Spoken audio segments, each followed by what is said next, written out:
जय Hind. Are Bharat express में आप सभी का स्वागत है। दोस्तों, इस वक्त मैं मौजूद हूँ सूरत के आए कड़ोदरा नगर पालिका में, और यहाँ पे कड़ोदरा नगर पालिका में एक बहुत ही खूबसूरत स्टेप लिया गया है जिसमें वुमेन अवेयरनेस कैंप ऑर्गेनाइज़ किया गया था। उसके पीछे की वजह क्या है और बहुत मुख्य वजह है ये भी मैं आपको बता देता हूँ, और उसको बताने के लिए हमारे साथ वृद्धम हॉस्पिटल से, सूरत के पूना पाटिया में आए वृद्धम हॉस्पिटल से डॉक्टर्स की टीम मौजूद है। उनसे जानेंगे वुमेन अवेयरनेस कैंप में किस टॉपिक पे बात की गई और किस चीज़ के बारे में अवेयरनेस फैलाई गई है और उसके क्या क्या सिम्टम्स है। आइए जानते हैं। सर, सबसे पहले आपका नाम? मेरा नाम डॉक्टर जय भुआ है और मैं वहाँ पे एडमिनिस्ट्रेशन का वर्क देखता हूँ। जैसे ही यहाँ से हमारे मार्केटिंग टीम मिस्टर प्रसाद वाडीले, उसने बोला गया कि भाई यहाँ पे जो भी अध्यक्ष है, नगर पालिका के अध्यक्ष अंकुर देसाई जी, तो उसने ऐसा ऑर्गेनाइजेशन कैंप रखा है जिसमें female health awareness and cancer awareness के लिए। तो हमने सोचा कि चलो हम हमारे जो भी गायनिकोलॉजिस्ट की टीम है, जो वंध्यत्व निवारण यानी कि IVF स्पेशलिस्ट डॉक्टर है, जो कैंसर के रिगार्डिंग भी देख लेते हैं, जैसे फीमेल में कैंसर जो भी होते हैं, cervical cancer and breast cancer, वो भी देखते हैं। तो उसके लिए हम क्यों ना ऐसा अवेयरनेस प्रोग्राम काफ़ी जगह पे किया जाए। तो वही मिशन को लेके हम लोगों ने यहाँ पे जो कैंप ऑर्गेनाइज़ किया था, उसमें हम हमारे साथ डॉक्टर की टीम में मेन हमारे जो डायरेक्टर है हॉस्पिटल के, डॉक्टर मेहुल सांगानी सर, खुद IVF स्पेशलिस्ट है, gynaecologist and cancer awareness programme के मिशन के ओनर भी है। तो उससे हम ज़्यादा जानकारी लेते हैं कि भाई हम लोगों ने कैसे कैसे अवेयरनेस के रिलेटेड कौन कौन से टॉपिक्स के रिगार्डिंग हमने चर्चा की है ग्रुप के अंदर। सर, मेरा नाम डॉक्टर मेहुल सांगानी, बाय प्रोफेशन में गायनेकोलॉजिस्ट हूँ और IVF specialist and laparoscopic surgeon हूँ। मैं वृद्धम हॉस्पिटल पूना पाटिया कांगारू सर्कल सूरत से हूँ। हमारा एक विज़न ऐसा है और एक मिशन की तरह हम लोग ऐसे है कि हर एक फीमेल को एक चीज़ होती है कि उसका हेल्थ में कोई इश्यू ना हो, उसके लिए उसका जो अवेयरनेस के लिए हम क्या क्या कर सकते हैं उसके रिगार्डिंग हम लोग काम करते हैं। जहाँ पे भी हमें चांस मिलता है और कोई लोगों का या ट्रस्ट के कहाँ पे भी सहयोग मिलता है, उसके हिसाब से हम कैंप ऑर्गेनाइज़ करते हैं। और इस कैंप में हम ज़्यादातर अवेयरनेस कैसे बढ़े जो फीमेल के हेल्थ के लिए रिगार्डिंग होती है, उसमें स्पेशली इनफर्टिलिटी और कैंसर। इनफर्टिलिटी यानी कि बाझपन जो वंध्यत्व है, वो आज का एक बहुत ही लीडिंग कोज है फीमेल में, उसके हेल्थ के रिगार्डिंग। कि हमारा ऐसा विज़न है कि कोई भी फीमेल बिना बच्चे का नहीं रहे। उस जो भी फीमेल, जो भी कपल का ऐसा विश है कि उसको बच्चा होना ही चाहिए, तो वो विदाउट बच्चे के रुक ना जाए। उसके लिए हम उसके लाइफ में क्या कर सकते हैं, उसके लिए हम ज़्यादातर ऐसे कैंप करते हैं। हम हमारे अस्पताल में ऐसे कैंप के दौरान जो भी पेशेंट आते हैं उसको ट्रांसपेरेंसी के साथ और एक पारदर्शिता के साथ साइंटिफिकली जो भी रिज़ल्ट मिल सके वैसे हम काम करते हैं। वैसे काम में हम IUI, IVF या तो टेस्ट ट्यूब बेबी के जांच करके और उसके रिपोर्ट करके उसको ट्रीटमेंट देते हैं। उसके अलावा कैंसर के रिगार्डिंग जो हमारे इंडिया में फीमेल में जो मोस्ट कॉमनली जो कैंसर होता है वो बच्चेदानी का मुख का कैंसर होता है, बच्चेदानी का कैंसर होता है और छाती यानी कि स्तन का कैंसर होता है। तो वो पेशेंट को कैसे मालूम पड़े कि क्या क्या चीज़ की वजह से कैंसर होता है, तो वो उसको अवॉइड कर सके, या तो फिर वो चीज़ उसमें प्रेजेंट हो चुकी है तो वो अर्लियर यानी कि जल्द से जल्द उसको कैसे डिटेक्ट कर सके और जल्दी से वो हेल्थ फैसिलिटी तक अपने डॉक्टर के पास पहुंच सके और उसकी वो ट्रीटमेंट जल्दी से करवा सके। क्योंकि कैंसर ऐसी चीज़ है कि जितना जल्दी मालूम पड़े तो उसका ट्रीटमेंट इजीली अवेलेबल होगा और उसका रिज़ल्ट भी अच्छा मिल सकता है। उसी की वजह से हम ऐसे कैंप, अवेयरनेस कैंप करते हैं कि फीमेल को मालूम पड़े कि कौन सा चीज़ है, तो कभी और किस टाइम पे डॉक्टर को दिखाना चाहिए या तो कोई भी हेल्थ फैसिलिटी का उसको अप्रोच करना चाहिए।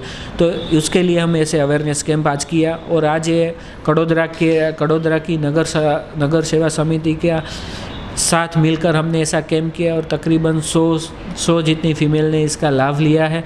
उसमें से ज़्यादातर सभी लोगों का ये इनफर्टिलिटी और कैंसर के रिगार्डिंग जो भी क्वेश्चन थे, जो भी उसको समस्या थी और जो भी उसको नॉलेज लेना चाहते थे वो नॉलेज हमने उसको दिया है। अच्छा सर, हमारे जो व्यूअर्स हैं जो देख रहे हैं उसमें महिलाएं भी हैं और पुरुष भी है।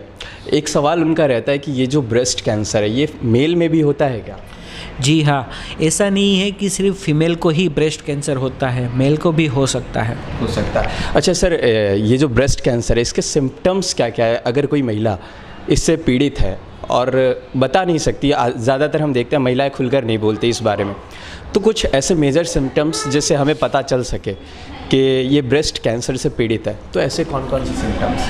अच्छा से अच्छा जो पेशेंट बोल नहीं सकती है उसके लिए सबसे कॉमन या तो जो उसके हिसाब से देख सके वैसा ही ब्रेस्ट कैंसर में है, वो सेल्फ एग्जामिनेशन कर सकती है।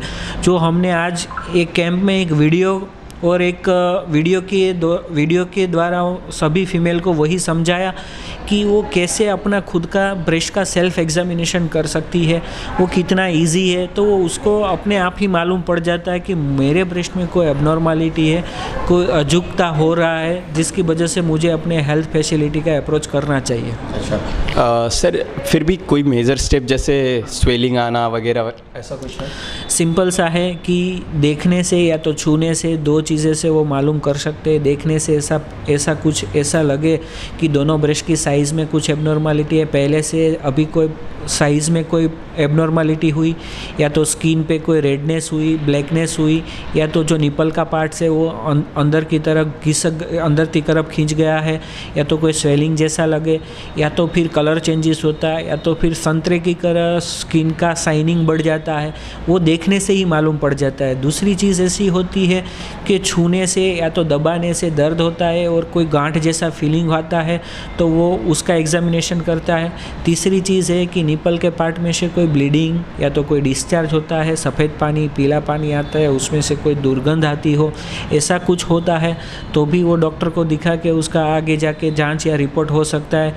वैसे ही ब्रेस्ट की तरह बगल का भाग होता है, वो दोनों बगल में भी ये चीज़ों का वो देखने और छूने से वो अपना सेल्फ एग्जामिनेशन कर सकती है। अच्छा, ये जो डिजीज़ है ये सही हो सकता है कि नहीं? क्योंकि कैंसर है और लोगों के मन में सवाल होता है कि कैंसर यानी कैंसर, जैसे कि आपने बताया ऊपर, तो ये क्योरेबल है या नहीं? देखो क्या है कि जैसे ही कैंसर ऐसा एक बार टैग लग जाता है ना, तो हर कोई के दिमाग में ऐसा ही आ जाता है कैंसर मतलब कैंसर, अभी सब कुछ कैंसर।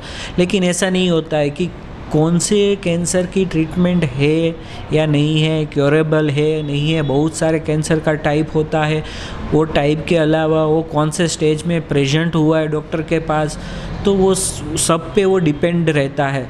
और मेजॉरिटी ऑफ कैंसर का ट्रीटमेंट आज मॉडर्न साइंस में अवेलेबल भी है और क्योरेबल भी है। आप कब जा रहे हो, कैसे उसका ट्रीटमेंट का अप्रोच कर रहे हो, उस पर ज़्यादा डिपेंडेंट रहता है। बहुत बहुत धन्यवाद सर। देखिए, आपने सुना, आपने सिम्टम्स भी जान लिए, लेकिन हर साल जो है हमारे भारत में लगभग 1 मिलियन यानी 10 लाख लोग में ये पाया जाता है। हर साल 10 लाख जो औरतें होती है वो इस डिजीज़ से पीड़ित होती है, लेकिन शायद शर्माने के कारण या फिर ना बताने के कारण काफ़ी महिलाओं को अपनी जान गंवानी पड़ जाती है। लेकिन अगर आपको लग रहा है कि आप इस चीज़ से पीड़ित है तो जागरूक होएं, आप जाएं, नज़दीकी हॉस्पिटल में चेक कराएं और अपनी जान की हिफाजत खुद करें। शर्माने की कोई ज़रूरत नहीं है, क्योंकि हमारे इस बीमारी से पीड़ित होने से बेहतर है कि आप इसका इलाज करवाएं और अपने परिवार की भी रक्षा करें और अपनी भी सुरक्षा अपने साथ लेकर। जी, सर ने बताया इनफर्टिलिटी वाली बात, तो उसके बारे में भी जानते हैं कि उसकी क्या क्या सिम्टम्स है। इनफर्टिलिटी एक डिज़ीज़ बोलो तो डिज़ीज़ और एक सोशल स्टिग्मा बोलो तो सोशल स्टिग्मा है।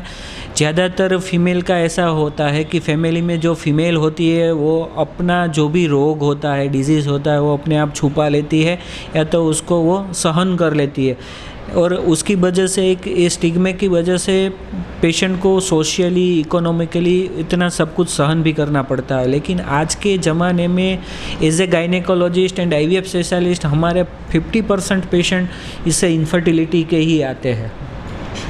और इनफर्टिलिटी में क्या क्या सिम्टम्स आते हैं सर ज़्यादातर? इनफर्टिलिटी में ऐसा होता है कि शादी का 1 साल 2 साल या तो 5 साल 10 साल ज़्यादा समय हो गया हो और फिर भी प्रेगनेंसी नहीं रुकती है, उसका बहुत सारा रीज़न होता है। ज़्यादातर केस में सभी लोगों का ऐसी मान्यता होती है कि उसके लिए सिर्फ फीमेल ही जवाबदार रहती है, लेकिन ऐसा नहीं होता है। ज़्यादातर केसेस में ऐसा भी होता है कि कपल में मेल का भी रोल रहता है, तो मेल का भी कोई कोज होता है, उसका शुक्राणु यानी का स्पर्म का मोटिलिटी, उसका काउंट का स्पीड वो भी मायने रखता है, तो वो भी रीज़न होता है। उसके अलावा फीमेल में जो बीज बनते हैं वो बीज अच्छा नहीं बन रहा है, वो उसकी एज की वजह से या तो फिर क्वालिटी या तो क्वांटिटी में इश्यू हो रहा है। उसके अलावा जो नलियाँ होती है बच्चेदानी के आसपास, जिसे फेलोपियन ट्यूब बोलते हैं हम, उसमें कोई रुकावट होती है, उसका कोई ब्लॉकेज होता है तो भी नहीं रुक सकता। उसके अलावा बच्चेदानी में कोई गांठ है, सूजन है या तो कोई एबनॉर्मलिटी है, फिर भी नहीं रुक सकता है। और 40% तक प्रेगनेंसी नहीं रुकने का कारण अनएक्सप्लेन्ड रहता है। तो वैसे केसेस में हम सभी रिपोर्ट्स नॉर्मल आती है, फिर भी रिपोर्ट्स नॉर्मल है, टाइम भी चला जाता है, फिर भी प्रेगनेंसी नहीं रुकते। ऐसे केसेस को हम अनएक्सप्लेन इनफर्टिलिटी बोलते हैं। बहुत बहुत धन्यवाद। अगर ऐसी कोई भी बीमारी से आप ग्रसित हैं, आपको लग रहा है कि हाँ मुझ में भी ये प्रॉब्लम आ रही है, तो तुरंत आप नज़दीकी हॉस्पिटल में जाएं, डॉक्टर से संपर्क करें और जो भी मेजर स्टेप आपसे हो सकता है आप ले, वो आपकी ज़रूर मदद करेंगे। देखते रहे आर भारत एक्सप्रेस।